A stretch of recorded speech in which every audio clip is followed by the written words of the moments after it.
I will continue the discussion with transient and absorbing probabilities, that is your reducible Markov chains. So, now here for example, look at this transition diagram. So, there are 4 states and you see that from 1 you can either come back to 1 or go to 3, but then 3 once you reach 3, then the probability of returning to itself is 1. So, therefore, this is a certain event. So, once the process from 1 goes to 3, the process will stop there. Similarly, from 1 it can go to 2, and then from 2 if it transitions finally to 4, then 4 is an absorbing state, and so your process will again stop here, right. And similarly 2. So, you can see that from 2 also you can go to 1 and 3 or 2 to itself and then 2 to 4. So, 1 and 2 no, I saw 1 and 2, this should be 1 and 2. 1 and 2 are transient and 3 and 4 are absorbing, right. That you can immediately see just by looking at the transition diagram, that once, and of course, you can see that over a short period 1 and 2 will be visited, right, because they are transient. So, for a while the process may go from 1 to 1 itself, or from 1 to 2, then 2 to 1. That may go on for a while, or 2 to 2, but then the moment it the process transitions to either 3 or 4, it stops, right.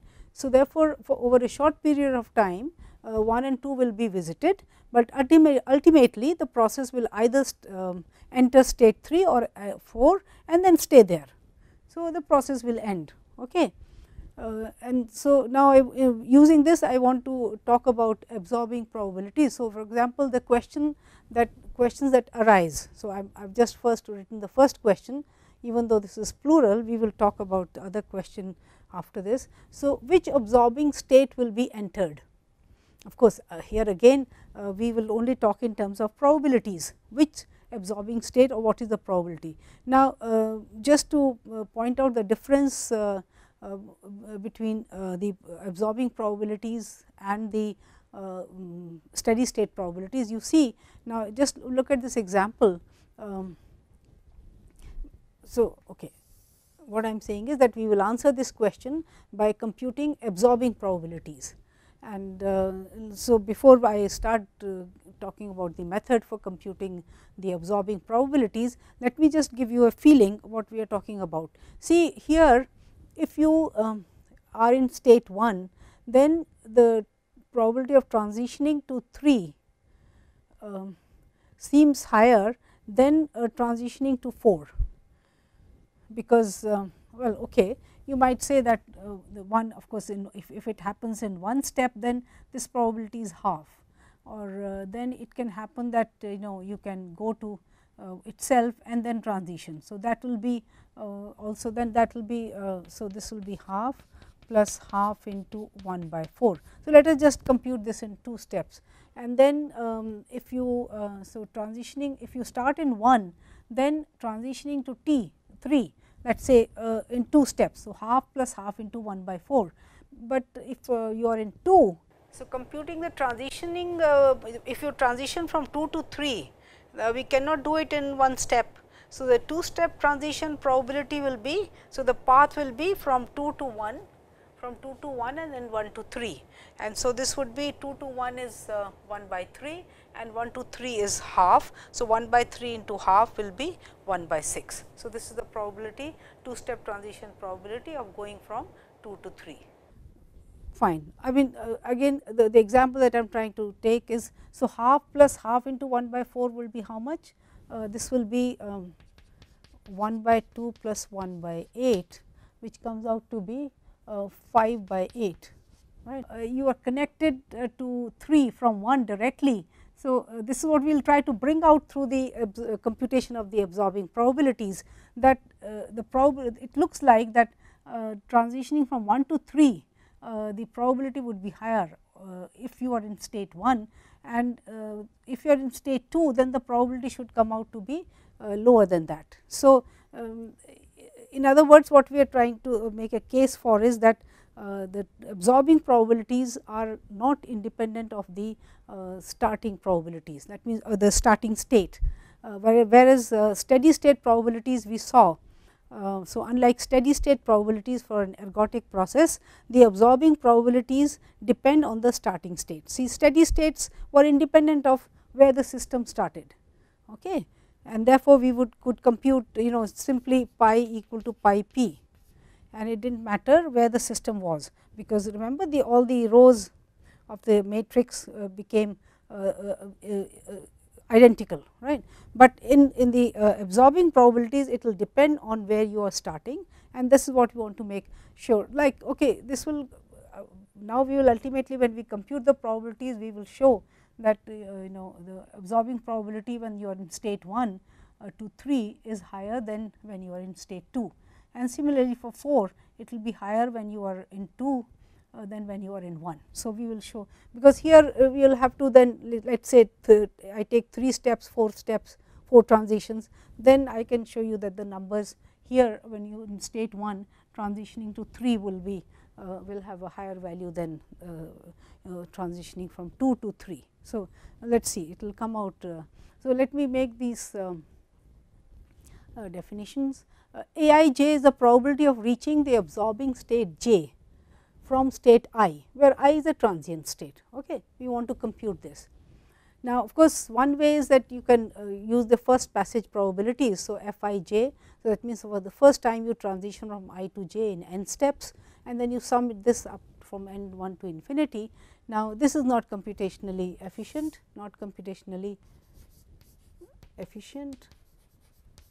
right, because we will have to compute all the higher powers of the transition matrix, and then we want to compute the Fijn's. So, an alternate method, and this should look familiar, because we have already used this kind of argument. So, now what we are saying is that if you want to compute Aij, then the transition either takes place in one step, that means in that case the probability is Pij. So, this is the probability of transitioning from the transient state I to the absorbing state j. So, then this is Pij plus, or I transition from I to another transient state k. So, that probability will be Pik, and then Akj will be the ultimately transitioning from the transient state k to the absorbing state j. So, this will be this number with this probability, and this is the probability of transitioning in one step from I to j. So, this is the argument, right. Now, a complete set of linearly independent equations will be obtained if the same argument is applied to each transient state. So, that means here I have done it for I. So, whatever the number of transient states, from each of them I will try to find out this probability of transitioning to the absorbing state j, right. And then I will have a complete set of linearly independent equations, and we will then solve for the Aij's, and then we will get the so we will be able to answer the question that which absorbing state will be entered, in the sense that you will say that a particular absorbing state will be entered with this much probability starting from this state. So, this is the way we will be able to answer that question, right. So, now let us just take the transition diagram. So, we are considering this process, and if you write out the equations, then you see from one transition state 1 you want to go to absorbing state 3, then if you write out these equations, it will be P13. Either you do it in one step, or you go to the transient state 2 P12 and then A23, or you come back follow the loop P11 into A13. So, this is your equation when you want to write down for A13. Similarly, you can write it down for A23. So, this will be P23 plus P22 A23, right. From 2 you can either transition to 3 in one step, P23 or P23 in our case will be 0, right, or you will have to go from 2 to 2 loop, and again A23 there will be A23. So, you come back to itself, and then A23 the probability of transition from 2 to 3, then or you go from 2 to 1, and then you go to from 1 to 3. So, these are the two equations. Now, if you substitute for the Pij's, we obtain these two equations, right, and you can see that here the variables are A13 and A23, right, because this is 0 as I said, p to 3 there is no arc from 2 to 3. So, you have 2 unknowns and 2 equations. So, we should be able to solve for a13 and a23 here, right.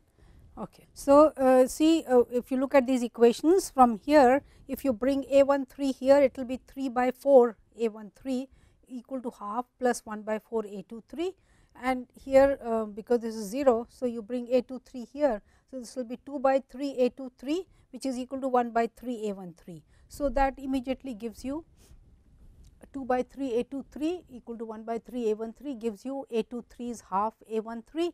And now, if I substitute for a23 in terms of a13 in the second equation, which was 3 by 4 a13 is equal to half plus 1 by 4 into 1 by 2 a13, right. So, then I get the equation for the value of a13, which is 3 by 4 minus 1 by 8 a13 is half, that is 5 by 8 a13 is half.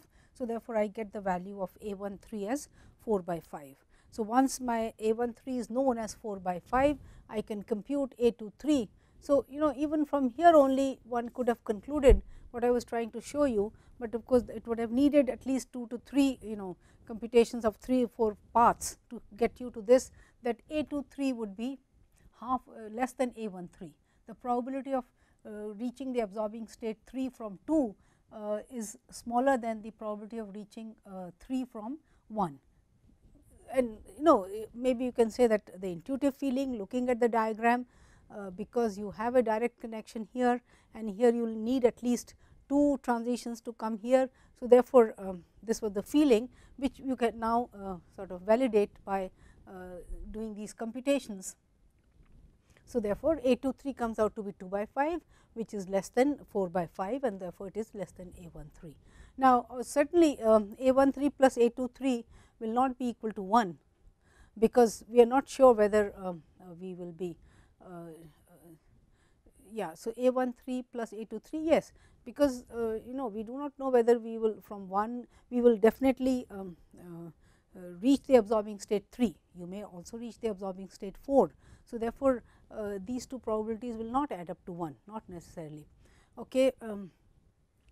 But if you fix the initial state, then the system will enter one of the absorbing states.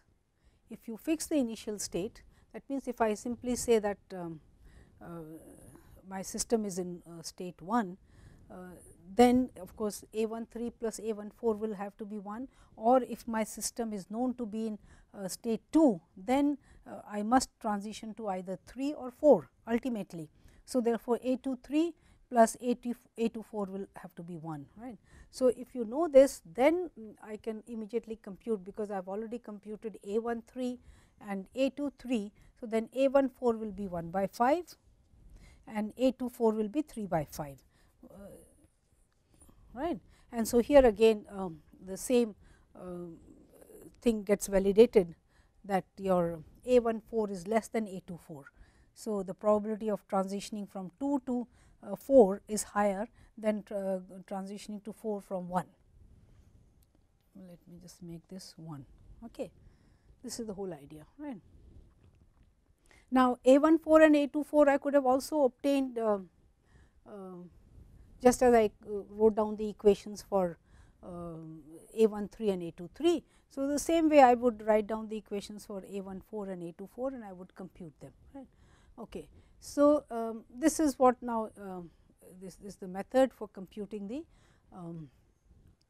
absorbing probabilities, and as we have seen that these probabilities will depend on where the system is, and unlike the steady state probabilities which are independent of the starting state. Okay. Now, let us just generalize this process. If I now call A as the matrix of these transition probabilities, then here your I will vary, I mean transition probabilities from transient states to absorbing states, then I will be the rows of the matrix are the these vary over the transient states, and J varies over the absorbing states, right. So, the columns correspond to the absorbing states and this. So, for example, in this case it is 2 by 2.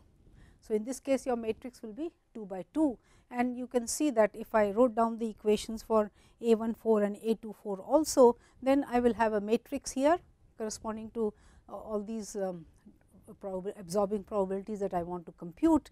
So, then in that case the system could have been written as the matrix A, and this will consist of, remember the R is the matrix consisting of transitioning from a transient state to absorbing state in one step you are writing. So, Pij's.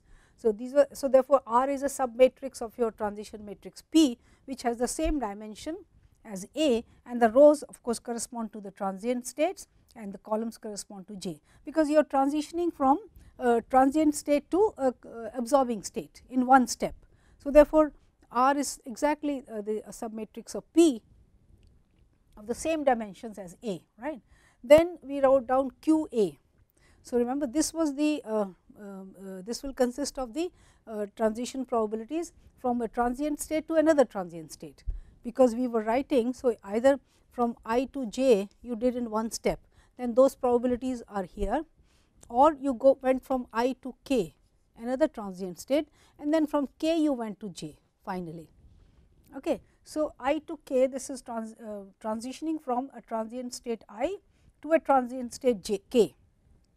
So, Q will be that matrix, right, and since the columns here are transient states, so and the rows of A are transient states, so this matches. So, this is compatible, and this will be your system of linear equations written in a matrix form when you want to compute the absorbing state probabilities, right. Okay. And so, so let us see. So, here for example, if you bring to this side, it will be I minus q times A equal to R. So, we continue with the computation of through this matrix we will, and we will look at the entries of what do we mean by. So, in other words, it will be I minus q A is R. So, A will be I minus q inverse R, and I minus q inverse will exist. Okay. So, I minus q A is R. So, this implies that A is I minus q inverse R, right. So, you see here A represents the probabilities of reaching an absorbing state from a transient state, and so when we set up this equation, a valid one, then there must be a solution to this system. So, that is what we are saying. So, therefore, I minus q, and it is a unique solution. So, therefore, I minus q inverse exists, that is what we are trying to say. So, I am giving the argument in this way. Normally, you try to first show analytically that the matrix is non-singular and hence the solution exists, but here we know that the system will ultimately settle down into one of the absorbing states. So, these probabilities are finite, and therefore, the solution exists, and hence I minus q must be invertible. So, this is the whole idea. So, the stars equation has a solution, has a unique solution. So, I minus q inverse must exist. And now, we have interesting interpretations of the elements of I minus q inverse also, and as I said the questions that keep arising, we will go on answering them, and in between we will also look at the interpretation of the elements of I minus q inverse. So, the second question that arises is how many times a transient state will be occupied before absorption occurs. So, now the second question is how many times will a transient state will be occupied before absorption occurs, because obviously this is you are talking of a reducible Markov chain, and so you want to know how many transitions on the average will go continue before absorption occurs and the system stops. So, this is the question mark, right. And so, for each particular transient state we want to ask this question. So, and surely this is a random variable depending on the starting state, right. How many times transient state will be occupied again is a random variable, and it will depend on what is the starting state, right. So, let us define Eij as the mean number of times that transient state j is occupied given that initial state is I. So, remember again computing your Mij's, which was your mean time for transition from I to j in the ergodic case. Then we also talked about the same thing while computing your Fij's, and now and then the absorbing states, the probabilities of going from a transient to a absorbing state Aij's.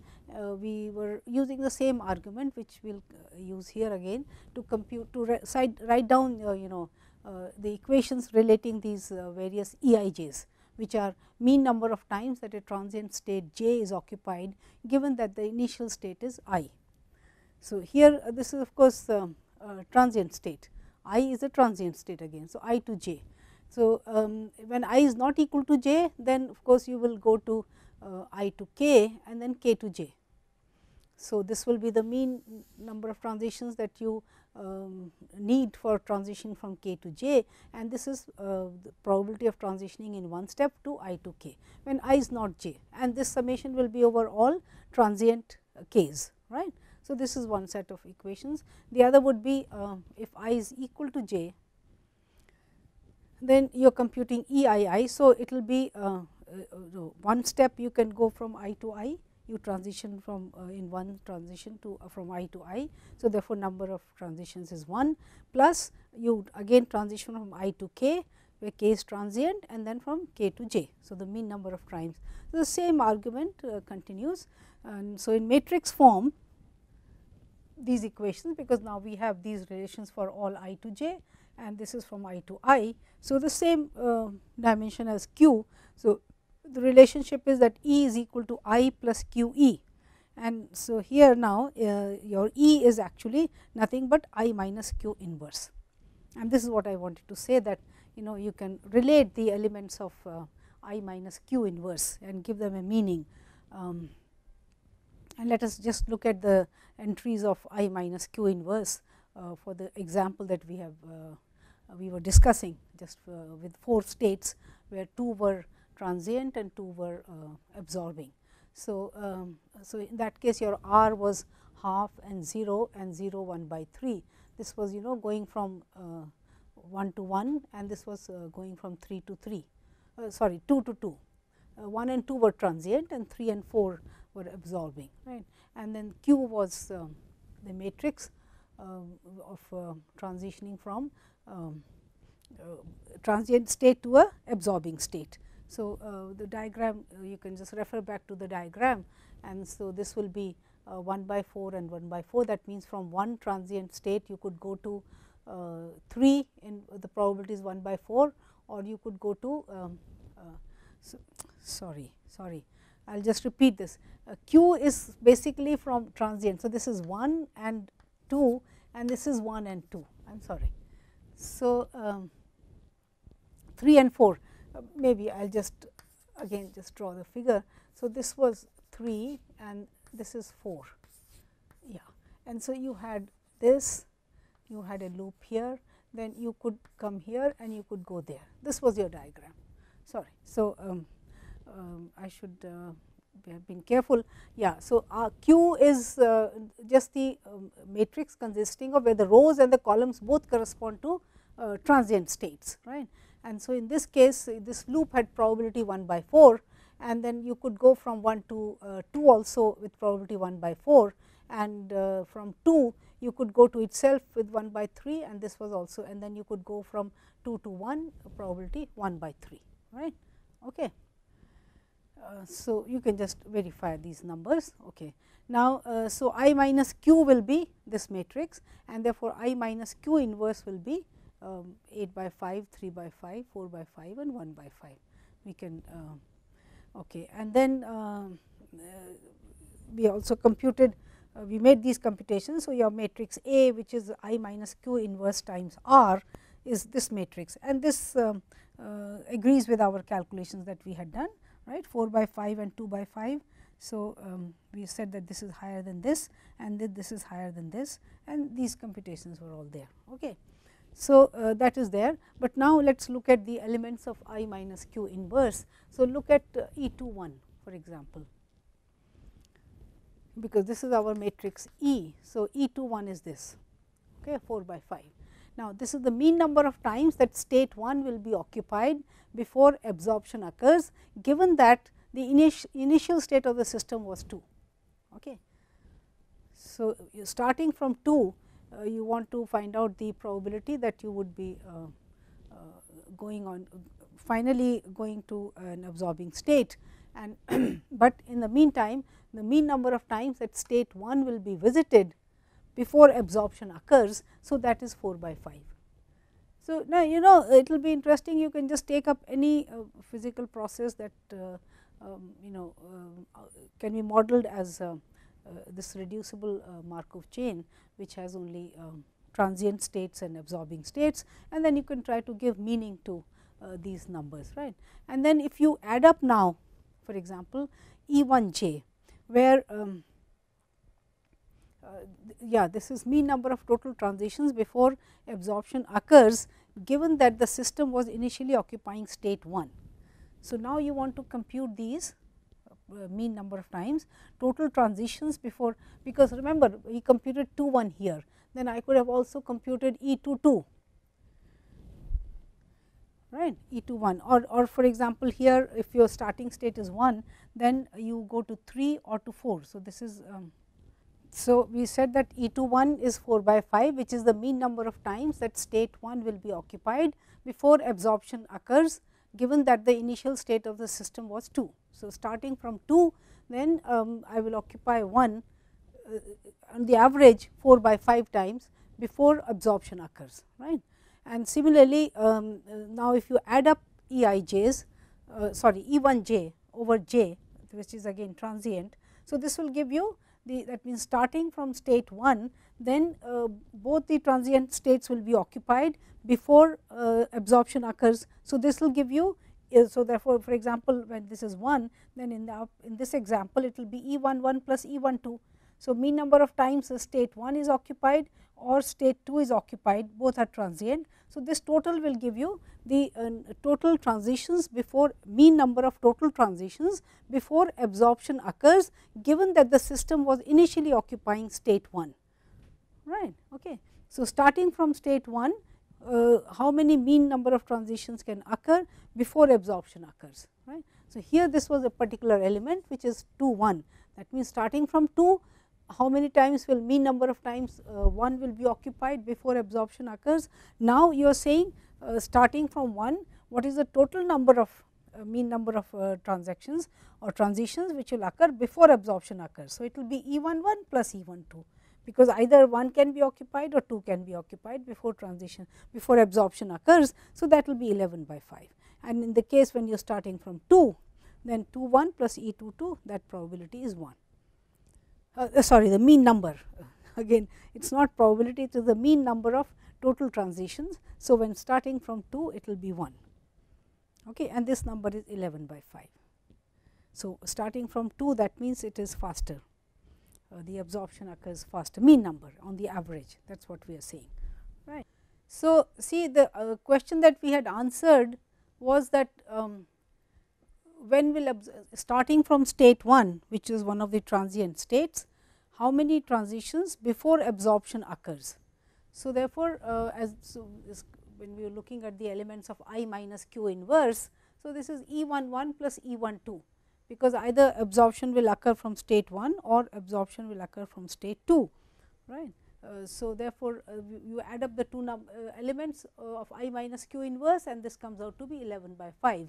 Similarly, you can find out if you started from state 2, then how many transitions occur in the average before you go to an absorbing state. So, that sum will be E21 plus E22, and therefore, so that was I thought I will just emphasize again the interpretations of the elements of I minus q inverse. Okay.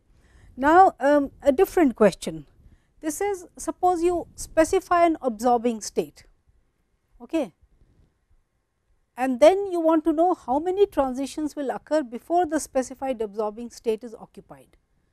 Okay. So, this is also because that will give you an idea as to how long the process will continue. And because once the absorption occurs, once you occupy an absorbing state, then your process is over, right, or it will just continue to stay in that same situation, okay, same state. So, and of course, this question will arise if there are more than one absorbing states, because otherwise if there is only one absorbing state, then you know that ultimately your process will reach that state and your process will stop or will come to an end. So, if there are more if there is only one absorbing state, the question can be answered by mean first passage time. So, that means you will ask the question that starting in state I, in the transient state I, how many transitions on the average before you reach the state j.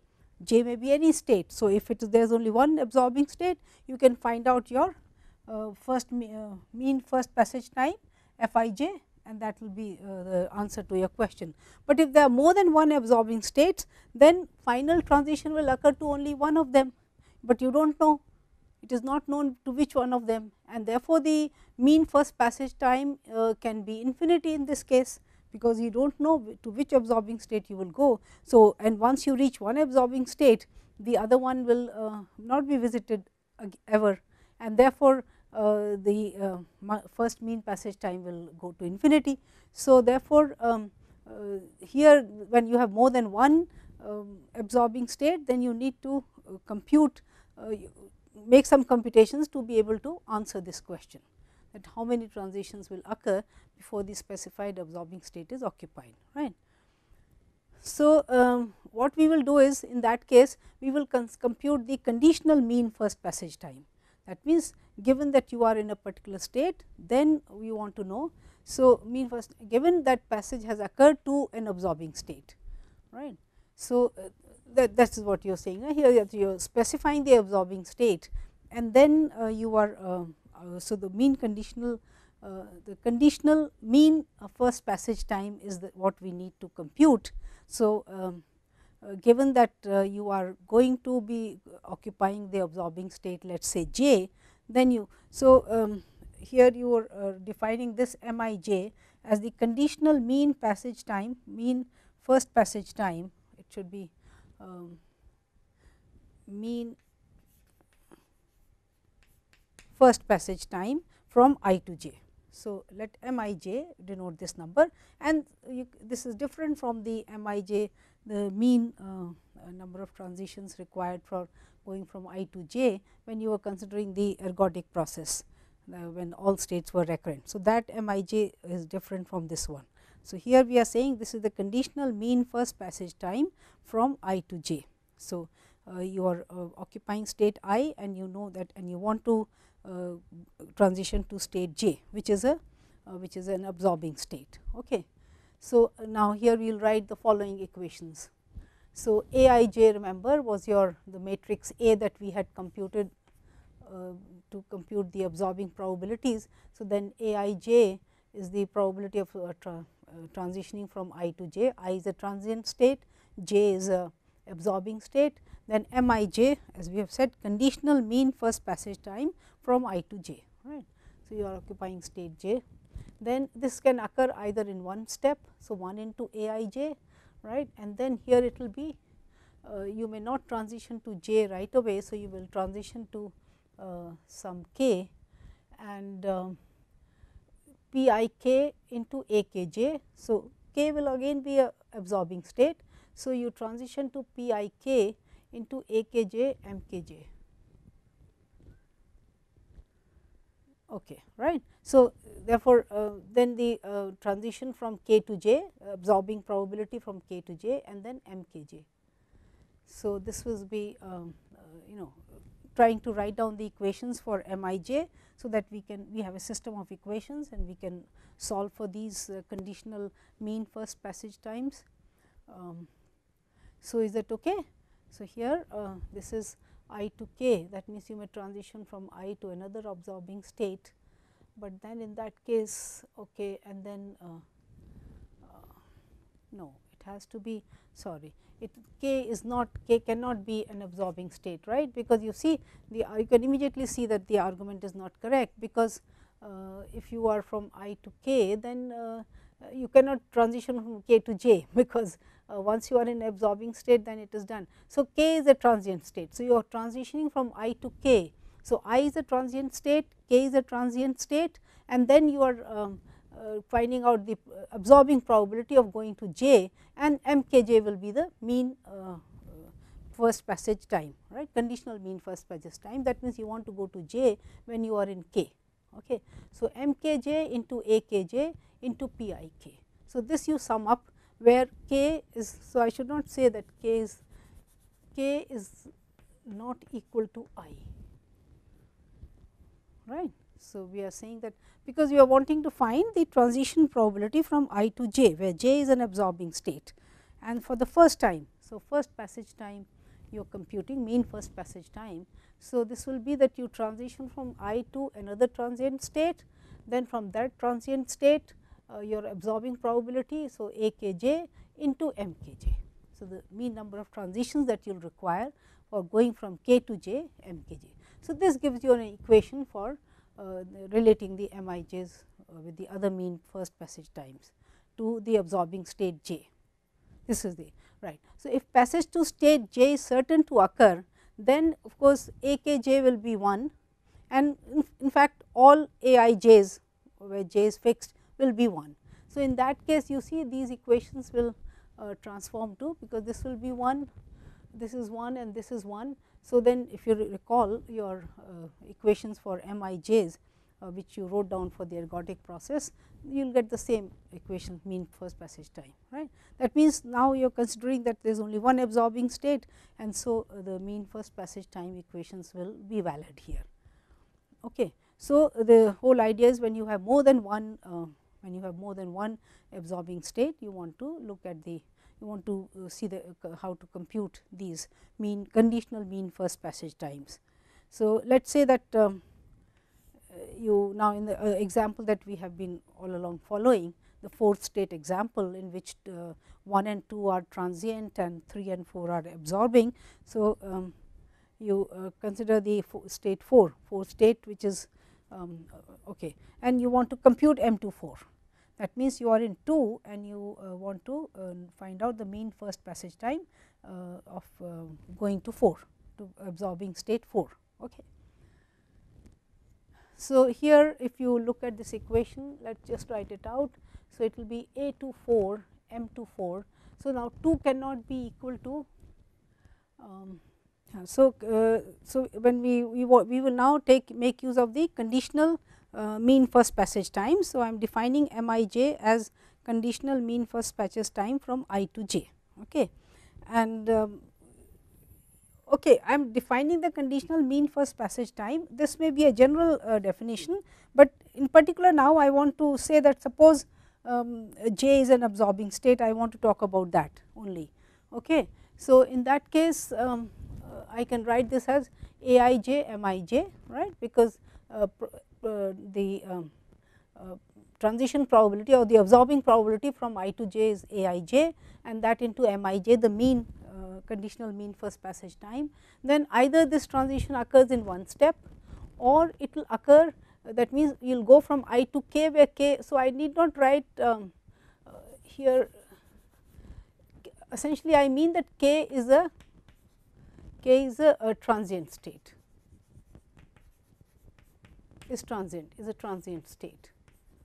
That is all I want to say. So, then this will be you may transition to another state or to itself p I k, then a k j. So, k cannot be j, that is all, because j is an absorbing state. So, once I transition to j, then it is done, I do not have to.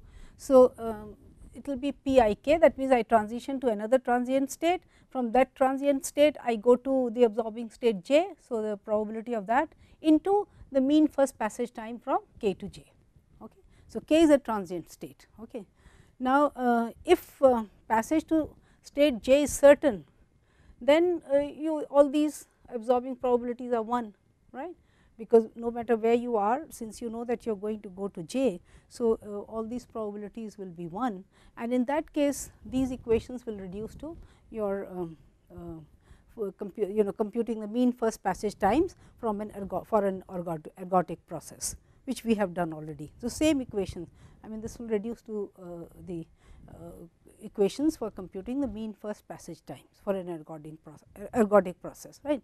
So, now let us see how we make use of these equations to compute your m I j's. So, let us consider, say for example, I want to compute m to 4.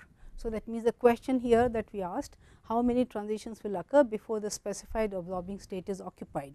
So, of course, I will compute M24 then M14 also, and the sum will tell me. So, that means your to answer that question, it will be M14 plus M24. That will tell me the mean number of transitions that are required before I occupy state 4. This is what we want to compute. Okay. So, let us just write down the equations here. So, A24 into M24, this can be equal to A24, which is actually 1 times A24, plus then from 2 I can transition to 1, which is a transient state, then A14 into M14, or I can transition from 2 to 2. So, P to 2, then A24 and M24. So, this is clear, right. Similarly, if I want to look at M14, then it will be A14 into M14, then 1 into A14. So, I will again transition from 1 to 4, and this will be so this will be in one step, and then I mean the mean first passage time will be 1 plus P11 A14 M14 plus P12 A24 and M24. Okay. So, here again from 1 you can transition to itself, or you can transition to 2. So, if you transition to 1, then again you want to compute A14, and then this will be M14 plus P12 into A24 M24. So, this is the conditional mean first passage times that we are computing, that if I am in 1, then I can transition to 4. So, what is the conditional probability, right. So, now substituting for Pij's, I should not say Pij's, substituting for Aij's. And so, remember we had for this thing we had computed the matrix A, and if you look back at the matrix A, it is the numbers are given to you. So, A14, for example, there A24 is 3 by 5, then this was 3 by 5 plus 1 by 3, this was 1, this was 1, A14 was 1 by 5, then 1 by 3 was P21. So, anyway you had the matrix this, and you had the matrix the transition matrix P, also the transition diagram. So, looking at those, if you can just revert back to a few frames earlier, then you have all these numbers, and so by substituting there I get these two equations, and then solving them easily gives me the answer that M24 is 93 by 45 and M14 is 153 by it should be 45 only, why 43, right. Okay. So, as I was saying that now if you want to look at the M14 plus M24, then this is equal to 93 plus 153 45, and this will be 6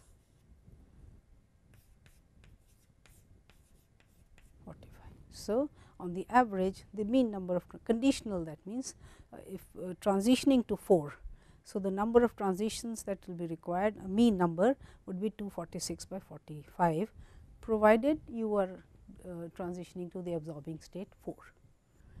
Okay. So, one can I have tried to look at these processes in different ways and given you interpretations, and so given a physical process, there are a lot of these kinds of questions, because you want to know if one has to plan, then one has to know, for example, if these are reducible Markov chains, that means which the processes which will terminate in short time, then you want to have an idea about these numbers, these, so that you can plan accordingly. And let us hope that in future, after having gone through this, you will be coming across such situations or such processes, where then you can look at them in a more meaningful way. Okay.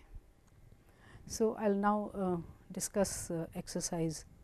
So, let us look at question 1. This is a particle moves, by the way these questions I have taken from the book Hillier and Lieberman, reference to which will be given to you at the end of the course. So, a particle moves on a circle through points that have been marked 0, 1, 2, 3, 4 in a clockwise order. Okay. So, and the particle starts at point 0. So, let us see, I can just, so here is a circle, and you have 0, 1, 2, 3 and 4. So, this, and the idea is that you can either move from here to here or you can move backwards. So, at each step the particle starts at point 0, at each step it has probability 0.5 of moving the point clockwise. So, clockwise would mean this way, or 0.5 of moving one point counterclockwise, that means either backwards or forwards, and both the probabilities are the same. So, you remember this was your we were looking at the random walk. We were looking at the random walk, and when we said that probability is half, then we also showed that it will be an ergodic process, because in that case all the states will be recurrent, right. So, same situation. Now, let x n denote its location on this circle after step n. X n is a Markov chain. So, we have already seen that this will be a Markov chain, because it will just depend on where you are. So, that the probability of transitioning to the next step will just depend on where you are, it will not depend how you reach there. So, this will be a Markov chain. Now, construct the one step transition matrix, you can do it, right. So, it will be a 5 by 5 matrix. Then determine the n step transition matrix P n for n equal to 5, 10, 20, 40, 80. Now, I have given up to 80, but just because you can either, because you must be familiar with MATLAB, or by writing a small program of your own, then you can iteratively find out, multiply, get the power of p raised to 5, p raised to 10, p raised to 20 and so on. So, just to familiarize yourself. Then determine the steady state probabilities of the state of the Markov chain. Now, okay, this is a little may become tedious, because you are solving a 5 by 5 the transition matrix is 5 by 5. So, you will have 5 variables and 5 equations, but since the values of p's are half, so therefore, it should not be a difficult system to solve, you should get the answer quickly, right. So, determine the steady state probabilities of the state of the Markov chain, describe how the probabilities in the n step transition matrices obtained in part B compared to these steady state probabilities and as n grows large.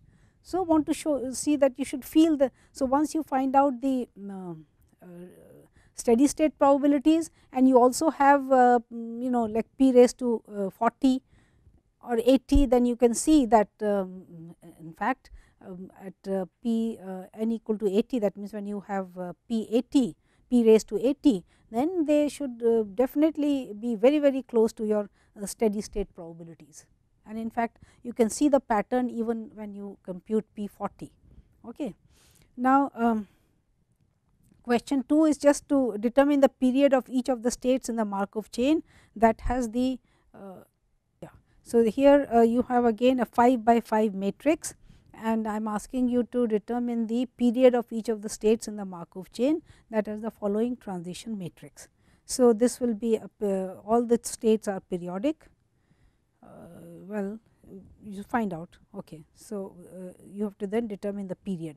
That means, you will have to compute p square, p cube, and so here also you can make use of the same program that you wrote for B, and then you can compute p square, p cube, and so determine the periods of the periodic states. Yeah. Now, question 3, a transition matrix P is said to be doubly stochastic if the sum over each column equals 1. So, for the transition matrix that we have seen, the rows must add up to 1. So, now I am giving you an additional condition, and that is that the columns also add up to 1. So, therefore, p I j as I varies from 0 to m is also 1, right. So, column sums are 1. In that case, such a chain is irreducible, aperiodic, and consists of m plus 1 states, right. States are already m plus 1. Show that your steady state probabilities in such a case, you do not have to do any computations, just right away you will be able to show that your pi j's are 1 upon m plus 1 for j varying from 0 to m. Okay. So, this is simply, you can do it orally, but write down a few things and then make out your okay. So, this is now this is okay. Now, question 4, a computer is inspected at the end of every hour. it is found to be either working, which means up, or failed, down. If the computer is found to be up, the probability of its remaining up for the next hour is 0.9. If it is down, the computer is repaired, which may require more than 1 hour. Whenever the computer is down, regardless of how long it has been down, the probability of it still being down 1 hour later is 0.35. So, that means your unit of time is 1 hour, and then you have to write down your transition matrix. So, construct the one step transition matrix for this Markov chain, okay, and find the mu I j, the expected first passage time from state I to state j for all I n j. Okay. So, this you will be able to do. So, here I have asked you to now sort of, this question depends on computing the first passage times, which we have also discussed quite thoroughly. Okay. Now, the question 5, which I told you in the lecture is based on the gambler's ruin problem, and so I thought that I will leave the computations to you for I just explained to you how what the problem is. So, now here okay, gambler bets, there should have been a space between. So, now this is a gambler bets dollar, okay, here it is $1 on each play of a game, because this is again from Hillier and Lieberman. Each time he has a probability p of winning and probability p of winning and probability q, which is 1 minus p of losing the dollar bet. He will continue to play until he goes broke or nets a fortune of $t.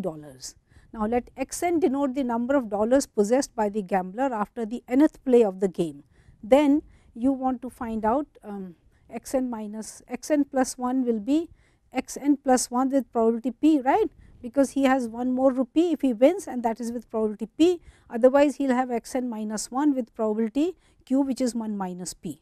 Now, here of course, he continues playing only if his x n is less than t, and x n plus 1 will be x n for x n 0 or t, right, because if he has no money, then he can't play, and therefore, he can't bet, and so he continues to be in the same state, that is means he continues to be broke. And if he has t dollars, he has earned t dollars, then again he does not play, because he has earned his fortune. Okay. Now, x n is a Markov chain, we have already discussed this. The gambler starts with x naught dollars, where x naught is a positive integer less than t. So, as I said, you can say that x naught is I. Construct the one step transition matrix of the Markov chain. So, this you will have to write down, right, and you can see that it will only be one step forward or one step backward, the other entries will be zeros. Now, find the classes of the Markov chain, these I have already told you. Let t equal to 3 and p equal to 0.3. So, if it is a question of earning up to $3. So, that means your states will be 0, 1, 2 and 3. So, then I have asked you to find out the first passage probabilities f10, f1t, f20 and f2t, and then again the same things when p is 0.7. So, it will be not difficult at all if you write down. See, again the computations, the formulas are given to you for the first passage probabilities, and so once you write down the transition matrix, you should be able to complete the problem. Okay. So, in the lecture I had told you that I will be asking you to compute the probability that the gambler will end up with rupees t, or in the lecture it was I think rupees n or dollars n, whatever it is, does not matter. That means, the gambler with what is the probability that he will earn the fortune that he is wanting to. So, that has not been asked in this question 5, but you see you should be able to set up equations. So, essentially it is just define the probability pi minus 1. So, you can interpret the same way, and then it will be pi is equal to pi plus 1 plus q pi minus 1, and then you multiply pi by p plus q, because p plus q is 1, and then from this equation you have an iterative relationship for different values of I, and then you can find out the iterative relation, and then you will be able to find out the probability pi. And there of course, you will use the fact that if you have $0, then the probability of making your fortune is 0, and if you have earned $t, then your pt is 1. So, So, using these initial and boundary conditions, you will be able to solve for PIs. So, please do that, because in the problem I have not asked you to do it, but you can certainly do it. Okay. Now, question 6.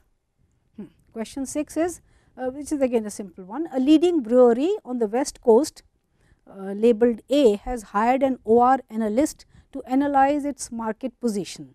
If it is particularly concerned about its major competitor, let us say labeled B. So, another brewery which is the competitor for this brewery A, and so they want to find out how good a competitor or how bad a competitor this other brewery is. So, the analyst believes that brand switching can be modeled as a Markov chain using 3 states, with state A and B representing customers drinking beer produced from the aforementioned breweries, and state C representing all other brands. Okay.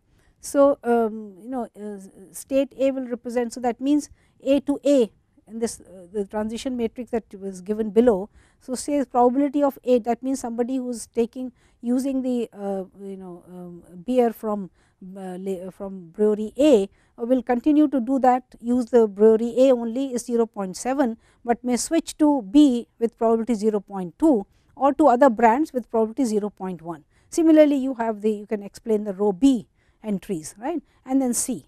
For other brands, then they switch to A will be 0.1 and 0.2, 0.1 again to B and 0.8. That means they continue with the same brand that they are already using is 0.8. So, that point is missing here.